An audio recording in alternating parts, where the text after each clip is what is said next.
Hi friends, నమస్తే, welcome. నేను మీ Subhash మేరువా. Friends, టాపిక్లోకి వెళ్ళే ముందు ప్లీజ్ నా ఛానల్ సబ్స్క్రైబ్ చేయండి, లైక్ చేయండి, కామెంట్ చేయండి, షేర్ చేయండి. అయితే ఈరోజు టాపిక్ వచ్చేసి శతాధిక స్వాతంత్ర సమర యోధుడు స్వాతంత్ర ఉద్యమంలో పాల్గొని జైలు జీవితం అనుభవించిన సమర యోధుల్లో బాలయల్లారెడ్డి గారు ఒకరు. ఆయన 1921 జనవరిలో చెన్నూరులో జన్మించడం జరిగినది. అప్పటి బ్రిటిష్ వారి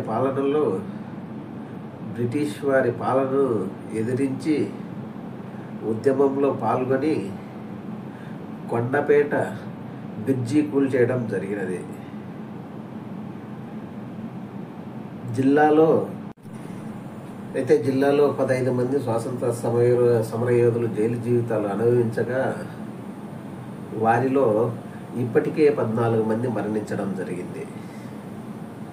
శతాధిక స్వాతంత్ర సమరయోధుడిగా శ్రీ బాలయల్లారెడ్డి గారు ఇప్పటికీ చెన్నూరులో జీవనం కొనసాగిస్తున్నారు.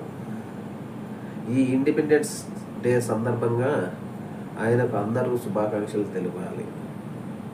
ఇలాంటి వారి వలన మనము ఈరోజు ఎంతో ప్రశాంతంగా, ఆనందంగా మన కుటుంబాలతో జీవిస్తున్నాం. ఆనాడు ఇలాంటి వారంతా స్వాతంత్రం కోసం పోరాడకపోతే ఇవాళ మన జీవితాలు ఎలా ఉండేవో. మీ అభిప్రాయాలు కామెంట్ రూపంలో చెప్పగలరని మనస్ఫూర్తిగా కోరుకుంటూ నమస్తే.